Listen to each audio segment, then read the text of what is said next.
कादरी होने की हैसियत से कुछ तो गुलामी का इजहार करूँ ना। उनके अमामे के शिमले निकलने का जिक्र हो, फिर मेरे अमामे में शिमला कैसे रहे।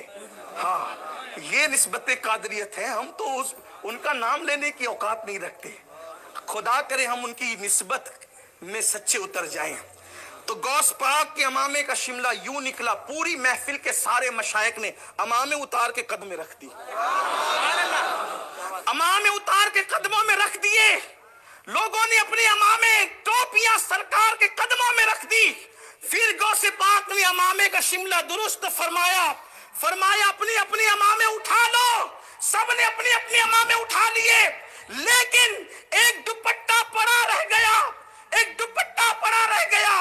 वो किसी ने नहीं उठाया। सब पहनने वाले पहन चुके, नंगे सर को भर चुके। अब लोगों की हैरत थी कि ये दुपट्टा उठाने वाला कोई आप क्यों नहीं। गौस पाक से पूछा, सरकार सब पहन चुके, ये आया कहां से। फरमाया, 1 महीने के फासले पर एक वलिया है, तुमने सामने अमामे को उतरता देखकर अपने अमामे उतार दिए। उसने ये मंजर देखकर अपना दुपट्टा भी मेरे कदमों में रख दिया।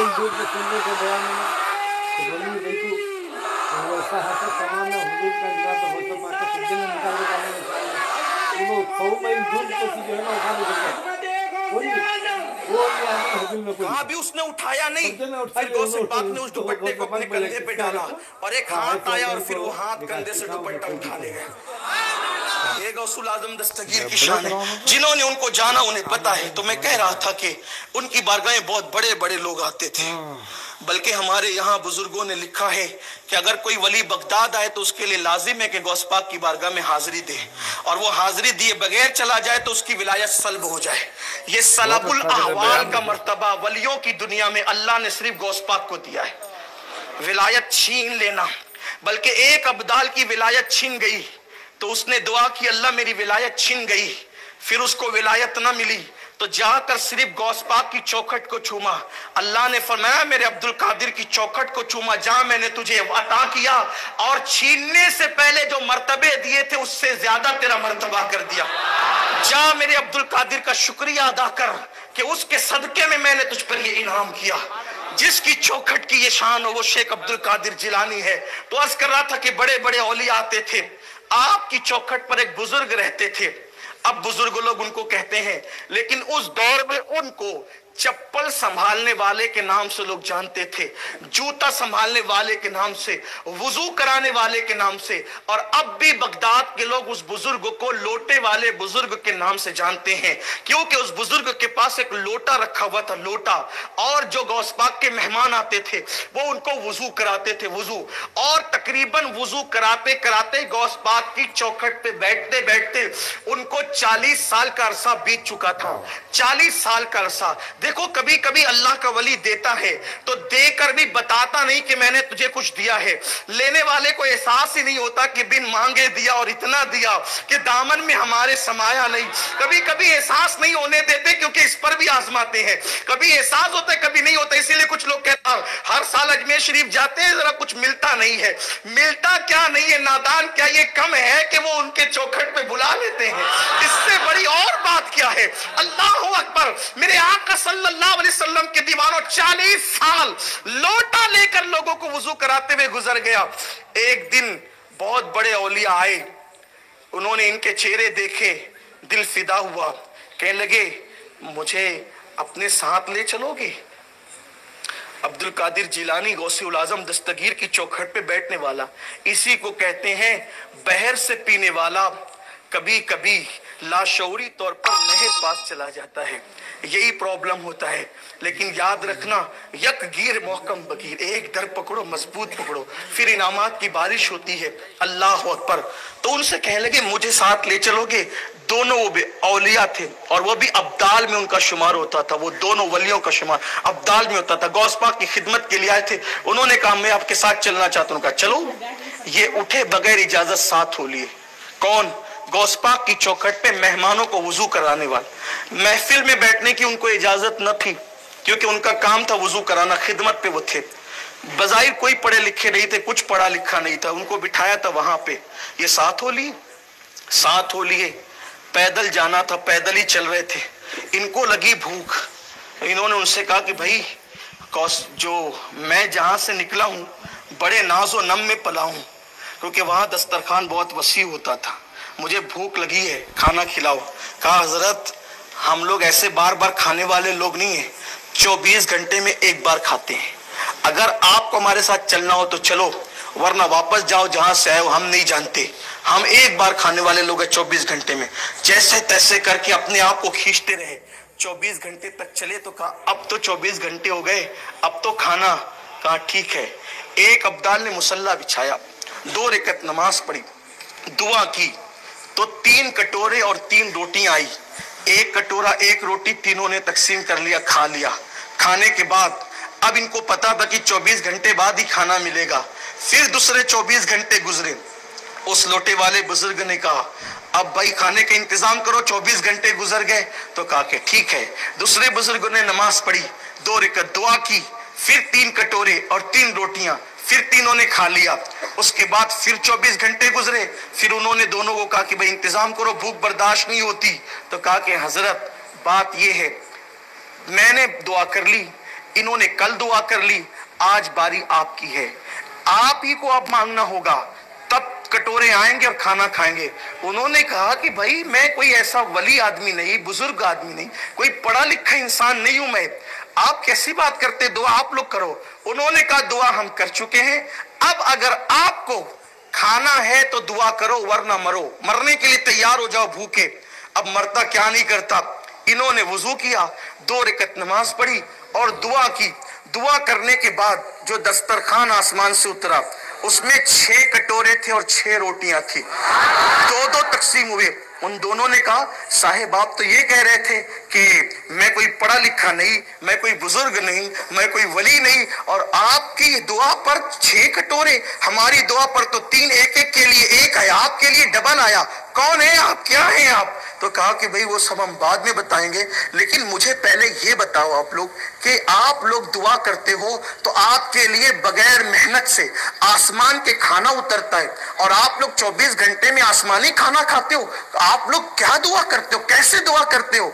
तो उन्होंने कहा कि बात इतनी है बुजुर्ग, सुनिए कि जब हम नमाज पढ़ लेते हैं तो नमाज पढ़ने के बाद हम हाथ उठा के अल्लाह से कहते हैं, ए अल्लाह तेरे अब्दुल कादिर जीलानी की चौखट पर वो जो वुजू कराने वाला शख्स बैठता है, उसी के सदके में हमारे लिए खाने का इंतजाम कर, हमारे लिए गिज़ा का इंतजाम कर दे मौला, हमारे लिए उसी गिज़ा का इंतजाम कर दे। तो वो शख्स जो वुजू कराने वाला बैठता है, उसके सदके में हर 24 घंटे पर हमारे लिए आसमान से दस्तरखान नाजिल होता है। ये वजद में आया, कपड़े फाड़ दिए, गिरेबान चाक कर दिया। मैं नादान था, ये सोचता था कि गौस पाक ने मुझे क्या दिया, अरे चौखट पे बिठाकर मुझे इस काबिल कर दिया कि मेरे वसीले से दुनिया के अब्दाल दुआ करते हैं। उस वक्त उन्होंने कहा मुझे पहचाना मैं कौन हूं, तो कहा कौन हो, तो कहा जिसके वसीले से दुआ करते हो वही मैं वुजू कराने वाला शेख की चौखट पर बैठने वाला इंसान हूं।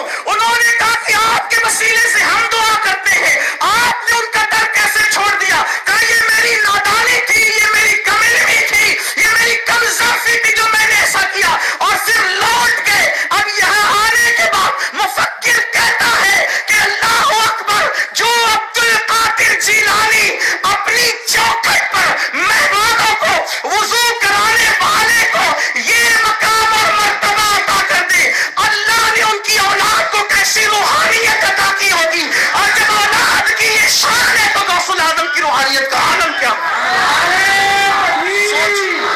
ये गौसुल आजम दस्तगीर है, सरकार गौसुल आजम दस्तगीर की, जिसकी चौखट पर लोटा लेकर बैठने वाला, पानी पिलाने वाला, वुजू कराने वाला, अल्लाह ने उनको ये रूहानी मकाम अता फरमाया। इसीलिए गौसुल आजम दस्तगीर पीराने पीर पीरे रोशन ज़मीर, उनके मुतालिक हज़रत सैयदना मखदूम अशरफ जहांगीर समनानी रदी अल्लाह ताला अपने मलफूजात में फरमाते हैं कि गौसे पाक के वजूद नास पर मक्खी नहीं बैठती थी और आपके जिस्म से मुश्क की खुशबू आती थी बगैर इत्र के। और जब लोग आपके हाथ में मुसाफा करते, ये आखिरी उम्र की बात है मुसाफे की, تو ہاتھ ہاتھ سے نکل جاتا تھا، یعنی ہاتھوں میں ہاتھ نہیں آتا تھا، ہاتھ باہر ہو جاتا تھا۔ تو کسی نے پوچھا کہ یہ مقام اللہ تعالیٰ نے آپ کو کیسے دے، جبکہ یہ احادیث میں حضور کی خصوصیات میں پڑھتے ہیں، اللہ کے رسول کی خصوصیات میں آپ کو یہ مقام؟ تو فرماتے ہیں عبد القادر پہلے تھا عبد القادر پہلے تھا، اب عبد القادر نہیں ہے، جو کچھ دیکھتے ہو وہ جلوہ محمدی دیکھتے ہو۔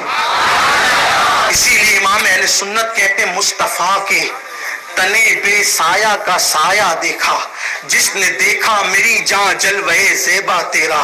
غوث پاک نے 4 بیویوں سے نکاح کیا، 4 بیویوں سے، اور جب نکاح کیا غوث العظم دستگیر نے، تو آپ کے نکاح میں آنے کی وجہ سے ان 4 بیویوں کو اللہ نے وہ مقام عطا فرمایا کہ شیخ عبد الجبار قادری الجیلانی غوث پاک کے بیٹے سیدنا شیخ عبد الجبار فرماتے ہیں کہ میری ماں کی یہ شان تھی کہ میری ماں میرے والد غوث پاک کی توجہ سے اس مقام پر پہنچ گئی تھی کہ جب چراغ بجھا دیا جاتا تو ان کے چہرے سے ایسی نور کی کرنیں پھوٹتی تھی کہ پورا گھر اس سے منور ہو جاتا۔ اگر وہ اندھیرے جنگل میں جاتی تو ان کے چہرے کی نورانیت سے وہ جنگل منور ہو جاتا۔ یہ غوث پاک کی توجہ سے ان کی بیوی کو اللہ نے مقام عطا فرمایا۔ آپ اندازہ فرمائیں میرے آقا صلی اللہ علیہ وسلم کے دیوانوں، تو ان حالات میں سرکار غوث العظم دستگیر بغداد میں قدم رکھتے ہیں، اور پھر آپ نے بغداد میں علم حاصل کیا۔ بغداد کے اندر آپ نے کئی دن تک کے طویل عرصے تک، ایک روایت کے مطابق 30 سے 36 سال تک صرف ریاضت اور مجاہدے فرمائے، اور پھر آپ نے دیکھا کہ ایک دن اللہ کے رسول اور مولا کائنات تشریف لاتے ہیں، اور پوچھا عبد القادر میرے بیٹے تم خطاب نہیں کرتے، تم تقریر نہیں کرتے، کیوں نہیں کرتے؟ تو عرض کیا کہ یا رسول اللہ میں عجمی ہوں، عجم کے رہنے والا ہوں، یہ عربی لوگ ہیں، تو میں ان کے درمیان خطاب کیسے کروں؟ تو سرکار نے فرمایا کہ منہ کھولو، اور 7 مرتبہ اللہ کے رسول نے اپنا لعاب مبارک حضور غوث العظم دستگیر کے منہ میں ڈالا، اور مولا کائنات سے کہا کہ آپ بھی ڈالیں، تو مولا علی نے 6 مرتبہ ڈالا۔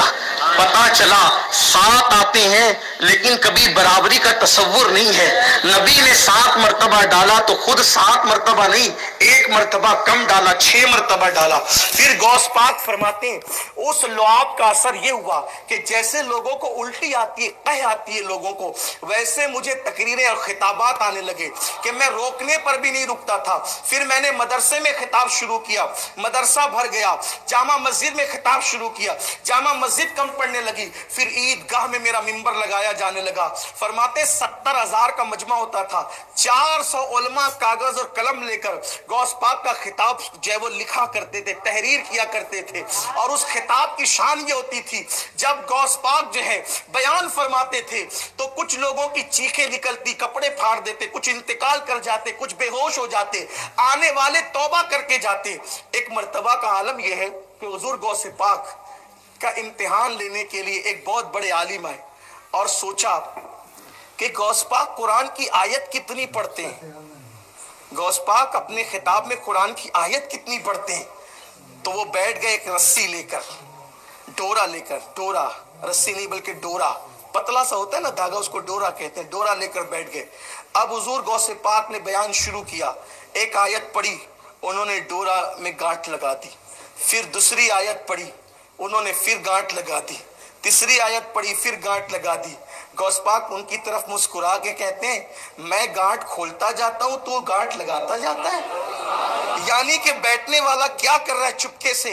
حضور غوث العظم دستگیر اس پر بھی نگاہ رکھتے تھے، اور سرکار غوث العظم دستگیر کی محفل میں اکثر رسول اللہ صلی اللہ علیہ وآلہ وسلم کی حاضری ہوتی تھی۔ سرکار ابد قرار خود تشریف لاتے تھے، اللہ اکبر، مولا کائنات تشریف لاتے تھے، اور صرف مولا کائنات نہیں، رسول اللہ نہیں، بلکہ غوث پاک فرماتے ہیں کبھی ابراہیم علیہ السلام، کبھی موسیٰ علیہ السلام، خضر علیہ السلام، ان بزرگوں کی حاضری غوث پاک کی محفل میں ہوا کرتی تھی، بلکہ حضور غوث اعظم دستگیر کا حال یہ تھا. اللہ اکبر. سیدنا سید احمد کبیر رفاعی رحمت اللہ تعالی علیہ وہ بزرگ ہیں جنہوں نے رسول اللہ سے مصافحہ کرنے کا شرف حاصل کیا.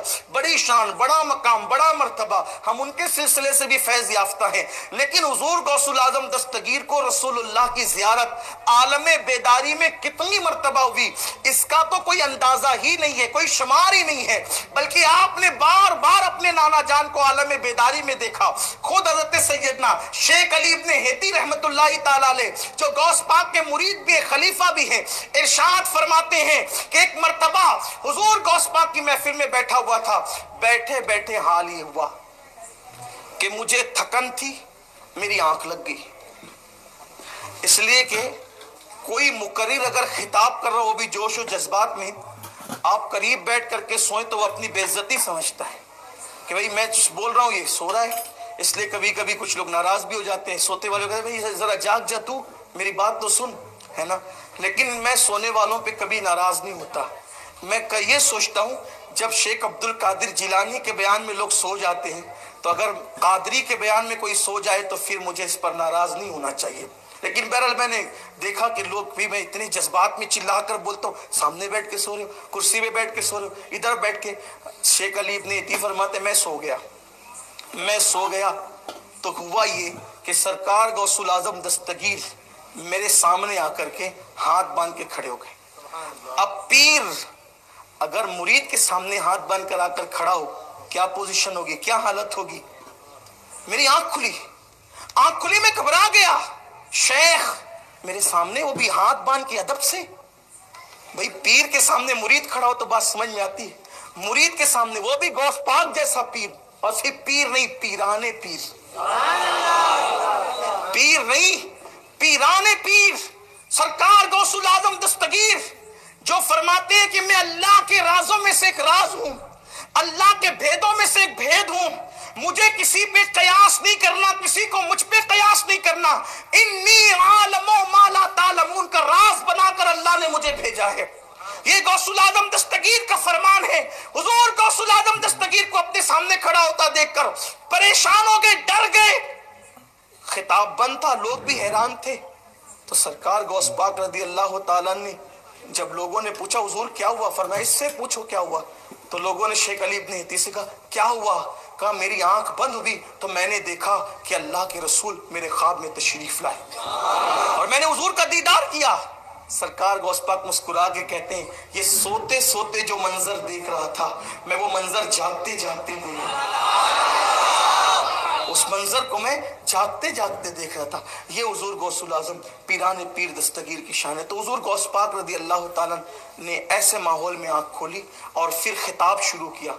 بادشاہوں کو مخاطب ہو کے کہتے تھے، کیا کہتے تھے؟ بادشاہ سے کہتے تھے او ملحد.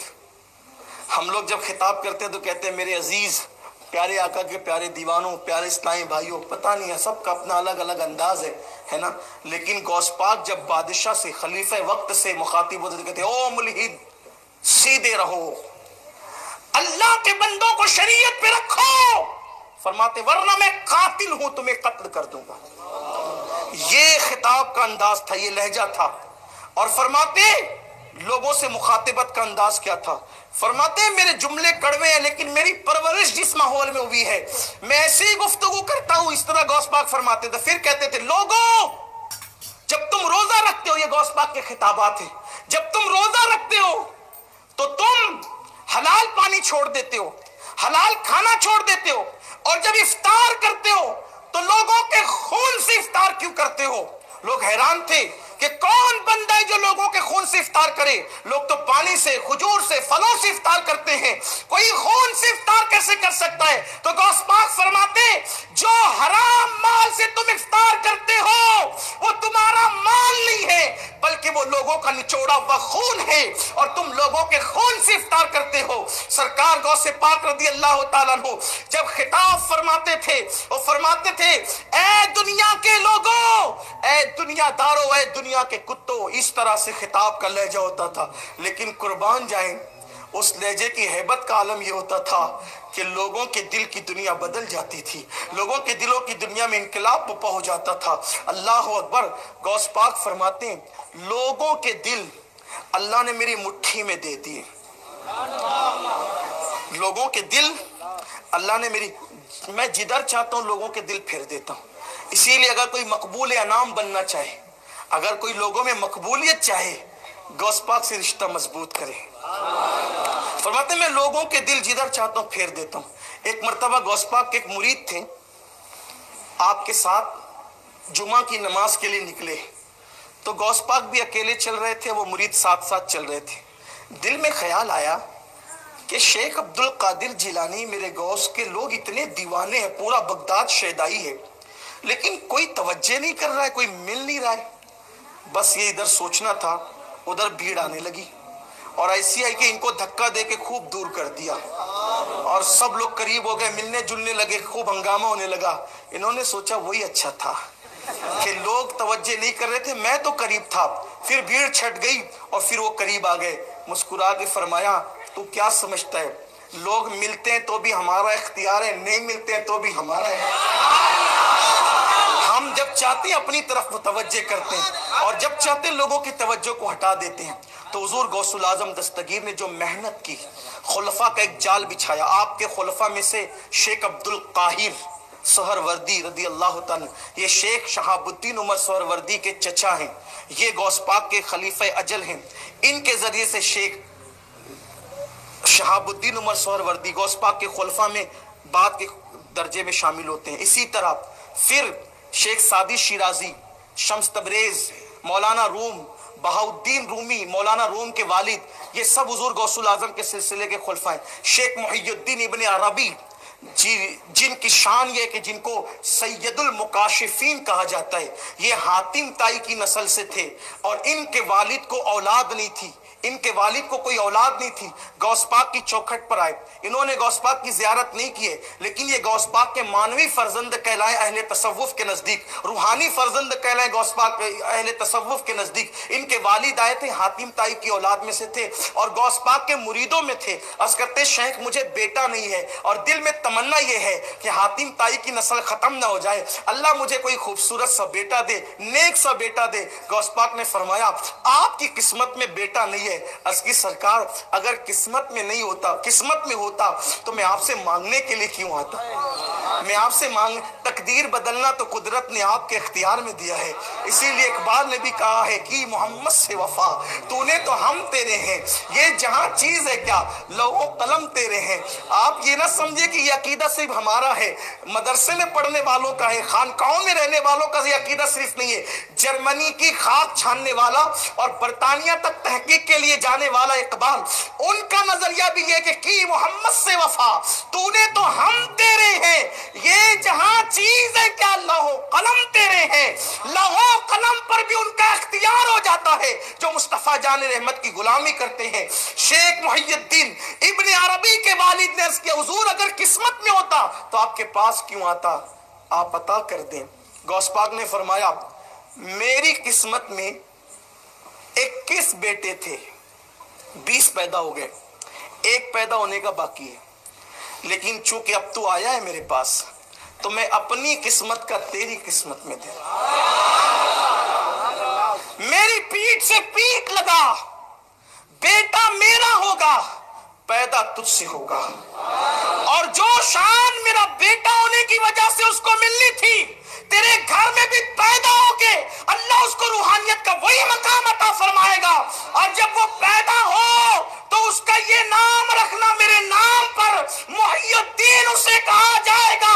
اللہ اکبر۔ پھر کیا ہوا کہ وہ گئے پشت سے پشت لگا کر اللہ نے چند دنوں کے بعد خوبصورت بیٹا عطا کیا، اگرچہ غوث پاک کا اس وقت وصال ہو چکا تھا، اور پھر انہوں نے ان کے نام پر محی الدین حالانکہ غوث پاک کے نام پہ رکھا، ابن العربی ان کو کہلایا گیا، اور پھر انہوں نے جو خدمت انجام دی ہے ان کی خدمت بہت عظیم خدمت ہے۔ تو غوث پاک نے مذہبی طور پہ بھی انقلاب بپا کیا، سیاسی طور پہ بھی انقلاب بپا کیا، مذہبی طور پر تو اس طرح انقلاب بپا کیا کہ دین زندہ ہوا، باطنی فرقہ مٹ گیا۔ غوث पाक के विसाल के सिर्फ 5 साल के बाद उस फिरके का सारा नामो निशान खत्म हो गया। उलमा के अंदर रूहानियत पैदा हुई, अहले सिलसिला लोग हुए, लोगों के अंदर तसव्वुफ का जज्बा, तरीकत का जज्बा, दीन का जज्बा पैदा हुआ और सियासी तौर पर यूं इनकलाब आया कि अल्लाह तबारक व ताला ने जब सल्जूकियत जो है दम तोड़ रही थी तो उस वक्त तो गौस पाक के मुरीदों में नूरुद्दीन जंगी और सलाहुद्दीन अय्यूबी जैसे लोगों को अल्लाह तबारक व ताला ने खड़ा कर दिया, जिन्होंने बैतुल मुकद्दस को फतेह किया। सलाहुद्दीन अय्यूबी 2 मरतबा गौस पाक के मुरीद हुए हैं। एक तो ये कि उनके वालिद गौस पाक के मुरीद थे, बचपने में लेकर आए थे उनको मुरीद कराने के लिए, उस वक्त भी वो मुरीद हुए। लेकिन जब गौस पाक का विसाल हो गया तो गौस पाक के मंजले साहबजादे हजरत सैयदी अब्दुल रज़्ज़ाक़ क़ादरी अल जिलानी के हाथ पर आज सरे 9 फिर उन्होंने तजदीद बैअत फरमाई। और जब सलाहुद्दीन के वालिद ने कहा कि हुजूर मेरे बेटे के लिए दुआ कर, तो दुआ की जाती है तो कहाँ हाथ रखा जाता है? सरों पर, है ना। लेकिन मेरे मुर्शिद का कमाल ही जुदा है। औरों के लिए दुआ करते थे तो सर पे हाथ रख के, सलाहुद्दीन के लिए दुआ की तो गर्दन पकड़ के, गला पकड़ के दुआ की और फिर अर्ज किया अल्लाह इस बच्चे से वो काम लेना कि क़यामत तक इसके कारनामे की गूंज मौजूद रहे। हाँ, ये है। आज हम तसव्वुफ और तरीकत के नाम पे सिर्फ ये समझते हैं कि तसव्वुफ और तरीकत सिर्फ मालाएं जपने का नाम है, या सिर्फ जो है मलकूत, हाऊत, लाहूत, वहदतुल वजूद और इसी पे कलाम करने का नाम तसव्वुफ है। अच्छी तरह याद रखना, अगर तसव्वुफ में हुसैनियत नहीं है तो वो तसव्वुफ नहीं बल्कि जिंदीकियत है। और सबसे पहले अहले तसव्वुफ की जिम्मेदारी ये है निकल कर खानकाहों से अदा कर रस्म शब्बीरी। हम ये समझते हैं कि दुनिया से आंखें मूंज लेने का नाम तसव्वुफ है, चटाइयों पर बैठ जाने का नाम तसव्वुफ है, लोगों को ये कहना कि एक गाल पे कोई मारे तो दूसरा गाल पेश कर दो इसका नाम तसव्वुफ है, मालाएं घिस जाए इसका नाम तसव्वुफ है। मालाएं घिस जाए कभी तसव्वुफ नहीं आ सकता जब तक के दिल का दाना ना फिरे। गौसे पाक फरमा तसव्वुफ ये है कि दुनिया से कटकर मखलूक की खिदमत में लग जाए, इसका नाम तसव्वुफ है। गौसे पाक फरमाते हैं जो मखलूक का अदब न करे खालिक का अदब करना उसके लिए कोई मोतबर नहीं हो सकता। तसव्वुफ इसका नाम है। तसव्वुफ ये है खुद भूखे रहो दूसरों को खाना खिलाओ। सरकार गौसुल आजम दस्तगीर पीराने पीर ने तसव्वुफ का वो मिजाज पेश किया, वो इम्तिजाज पेश किया, अल्लाह अकबर, शरीयत और तरीकत का वो संगम पेश किया कि गौसे पाक ने एक तरफ अहले मजहब में इनकलाब बपा किया, दूसरी तरफ अहले सियासत में सलाहुद्दीन जैसे लोगों को खड़ा किया, गर्दन पकड़कर दुआ की और सलाहुद्दीन के हाथों बैतुल मुकद्दस फतेह हुआ। जब सलाहुद्दीन अय्यूबी बिस्तरे मर्ग पर थे, आखिरी सांसें चल रही थी, ये वो बंदा है, कहने को तो सियासी लीडर है लेकिन बड़े बड़े मजहबी पेशवा इससे पीछे हो जाते हैं कि जिस वक्त इनके इंतकाल का वक्त आया तो बड़ी हसरतों के साथ सलाहुद्दीन अय्यूबी ने कहा था, हर साल सोचता था एक मर्तबा हज करूंगा, लेकिन कौम की जिम्मेदारियों ने इतना मौका नहीं दिया कि मैं फरीज़ा हज अदा कर सकूं, इसलिए कि मैं तो हज अकबर की तरफ लगा हुआ था, कौम की खिदमत की तरफ, मैं इसलिए हज नहीं कर सका सलाहुद्दीन ने। और सलाहुद्दीन अय्यूबी के जब इंतकाल की घड़ी थी तो कहा सलाहुद्दीन आपके खिलाफ लोगों ने इतनी साजिश की है फिर भी लोग आपको मार न सके। नूरुद्दीन जंगी को तो शहीद किया गया, बड़े बड़े लोगों को शहीद किया गया, आपको शहादत बज़ाहिर आप शहीद नहीं हुए। फरमाया उसका फलसफा सिर्फ इतना है कि जब मेरे मुर्शिद ने मुझे दुआ दी थी तो मेरी गर्दन पे हाथ रखकर दुआ दी थी, जिस गर्दन पर गौसे आजम का हाथ हो उस गर्दन को कोई तलवार कैसे काट सकता।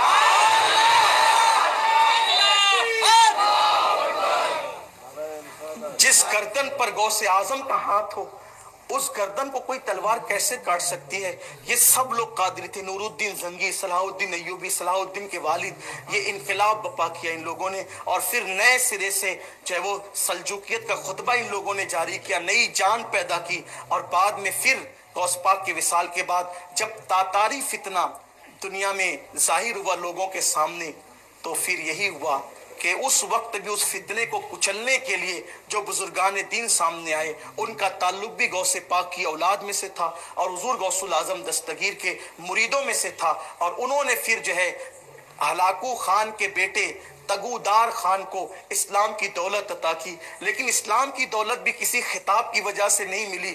ایک جملے نے تگودار خان کی زندگی میں انقلاب برپا کیا۔ جب حضرت غوث الاعظم دستگیر کے وہ شہزادے جو خراسان میں رہتے تھے تگودار خان سے ملنے کے لیے تاکہ میں اس کو نصیحت کروں، تو اب وہ شکار کر کے واپس آ رہا تھا، اپنے محل کے قریب تگودار خان نے ایک مسلمان کو دیکھا تو تکبر کے لہجے میں مذاق اڑاتے ہوئے اس بزرگ سے کہا، وہ خراسانی بزرگ جو غوث پاک کی اولاد میں سے تھے، کہا کہ میرے کتے کی دم اچھی ہے یا آپ کی داڑھی اچھی ہے؟ تو انہوں نے اتنا خوبصورت جواب دیا، فرمایا تگودار خان اگر میرا خاتمہ ایمان پر ہوا، میرا اللہ مجھ سے راضی رہا تو میری داڑھی اچھی ہے، ورنہ میری داڑھی سے تیرے کتے کی دم اچھی ہے۔ بس ایک ہی جملے نے اس کی زندگی میں انقلاب برپا کیا، اپنے یہاں مہمان ٹھہرا لیا، اور اس کے بعد تگودار خان جو ہے مسلمان ہو گیا، اور پھر اس بزرگ نے اس کا نام احمد رکھا۔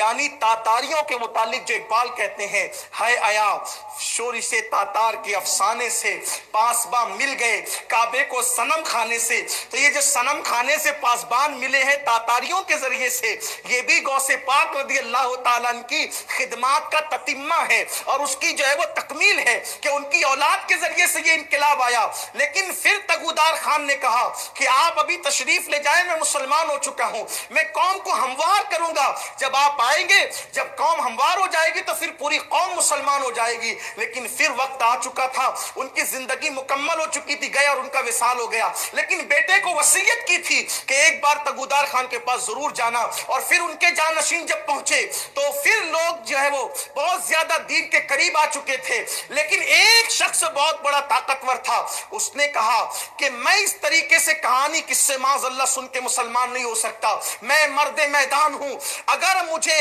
یا میرے بھیجے ہوئے پہلوان کو یہ شخص پچھاڑ دے تو میں اس کی روحانیت کا قائل ہو جاؤں گا، میں مسلمان ہو جاؤں گا۔ پھر یہ ہوا کہ اللہ اکبر، اس وزیر کا جو بڑا معتمد پہلوان تھا وہ اس کے ساتھ جو ہے مقابلہ طے ہو گیا۔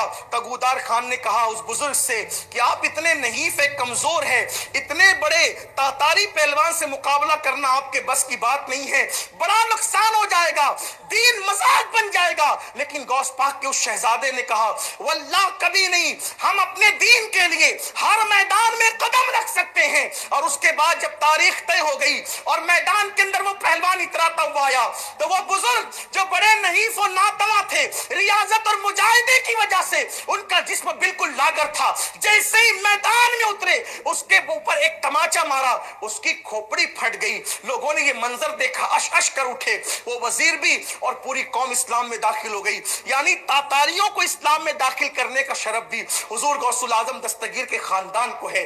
کیوں؟ اس لیے کہ اللہ نے غوث پاک کو مجدد نہیں، محی الدین بنا کر،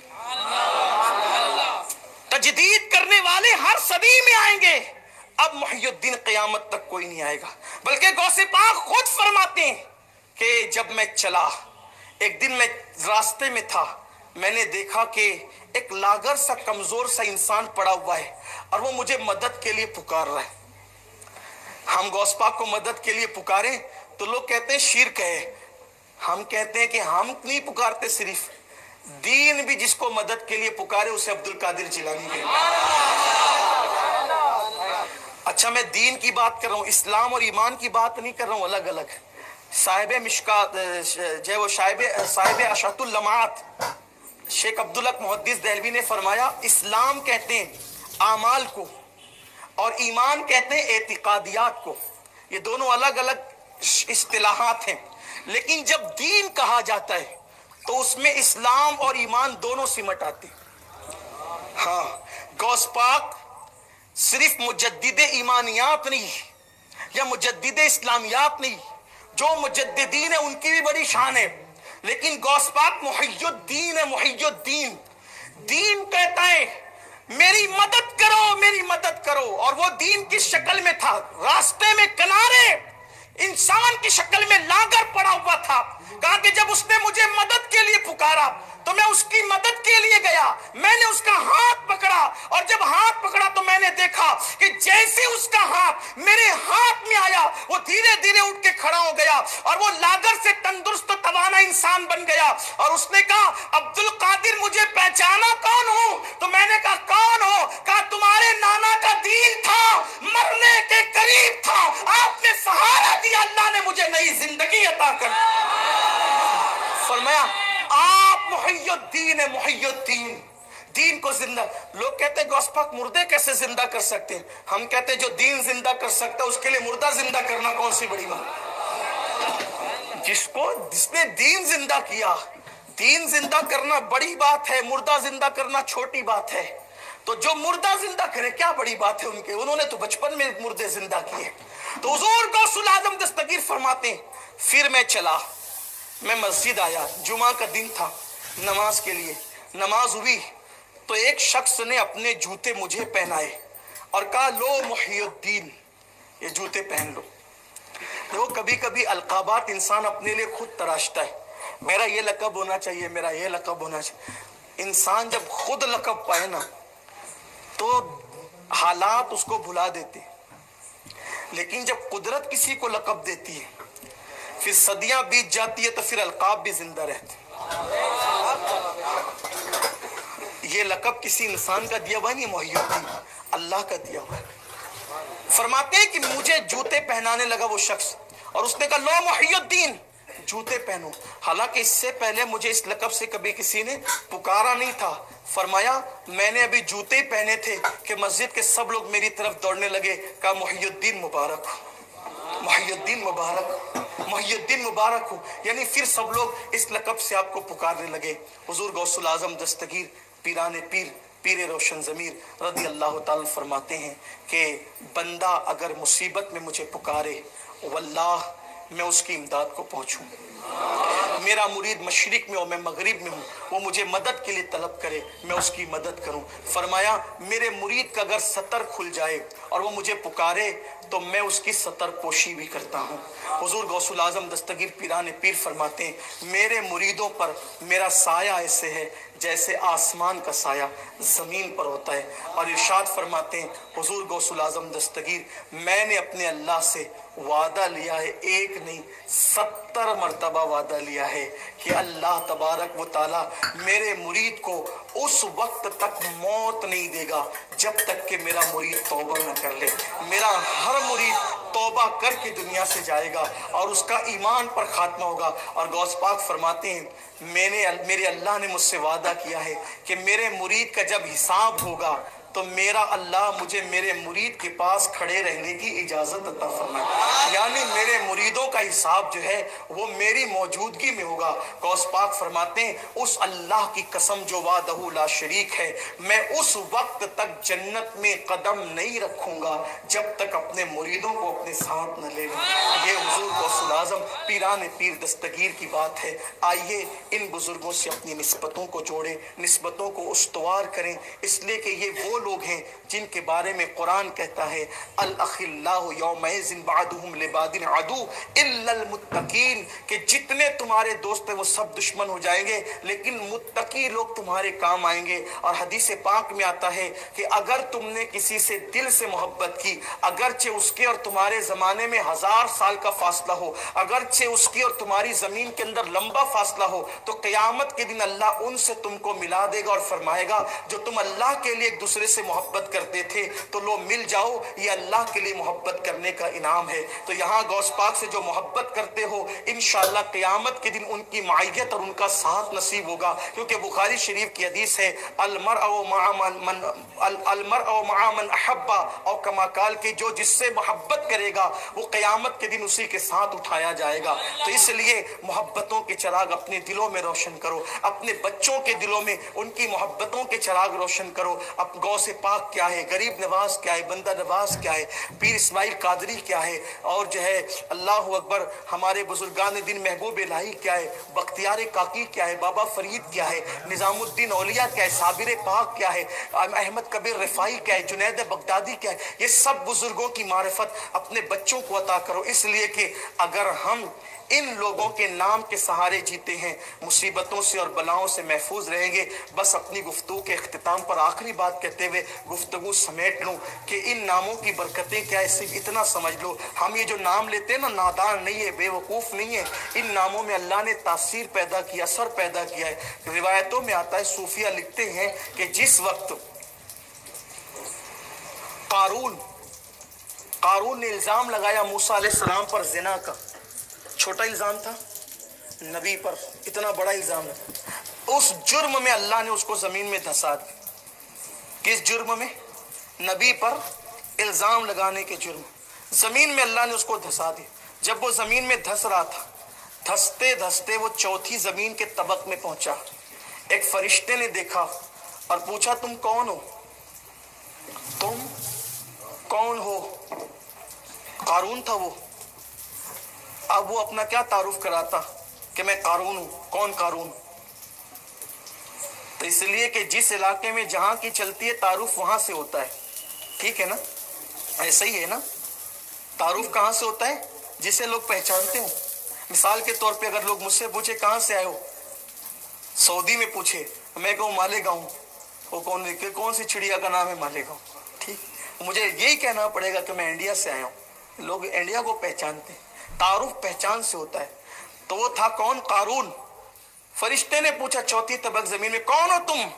सोचा कि क्या बताऊं, कारून हूं, क्योंकि अजाब में गिरफ्तार हूं। उसने सोचा कि यहाँ तो पहचान किसकी है? मूसा अलैहिस्सलाम की। तो उसने कहा, मैं मूसा की कौम का आदमी हूं। क्या कहा? मैं मूसा की कौम का आदमी हूं। अल्लाह ने फरमाया, फरिश्तों अब न धसाना, फरिश्तों अब न धसाना, क्योंकि मेरे यार का नाम जो इसकी जबान पे आ गया, अब ये अगरचे दुश्मन है लेकिन अब धसाया नहीं जाएगा।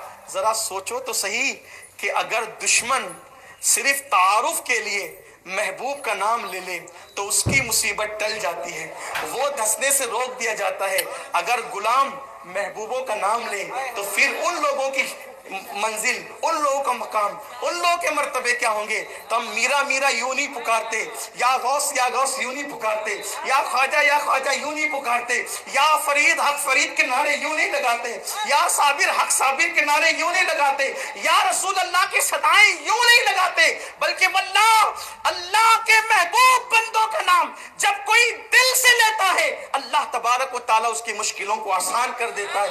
और जब वलियों के नाम में ये तासीर है तो फिर महबूब खुदा के नाम की तासीर का हाल क्या होगा?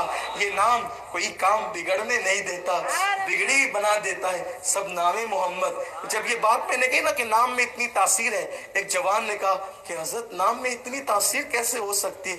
मैंने कहा मेरे अजीज एक छोटी सी बात समझ ले, जब आदमी को भूख लगी होती है और पुलाव का नाम ले लो, बिरयानी का नाम ले लो, तो बोल मुंह में पानी आता है कि नहीं आता? अरे नादान, जब तेरी बीवी के पके हुए हाथ के चावलों के अंदर इतनी तासीर है कि अगर उनका नाम ले लिया जाए तो उसके असर से तेरे मुंह में पानी आ जाए, जब पके हुए खाने के नाम में इतनी तासीर है तो जिसको अल्लाह ने अपनी मोहब्बत का रंग चढ़ा दिया हो, उन लोगों के नामों की तासीर का हाल क्या होगा?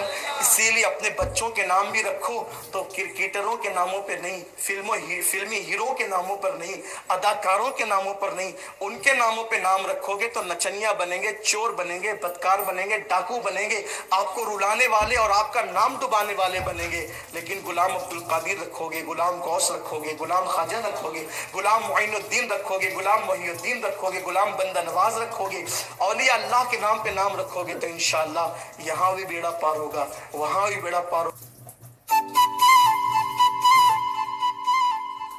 और हो सके तो अपने बच्चों का नाम मोहम्मद रखना, क्योंकि मेरे आका ने फरमाया तुम्हारा क्या बिगड़ता है कि तुम्हारे 3 बेटे हों और तीनों का नाम मोहम्मद हो। इसलिए कि जो मेरी मोहब्बत में अपने बच्चे का नाम मोहम्मद रखे, मैं उसकी और उसके बाप की दोनों की शिफात करूँगा। इसलिए इस नाम को आम करें, इस नाम का वजीफा आम करें।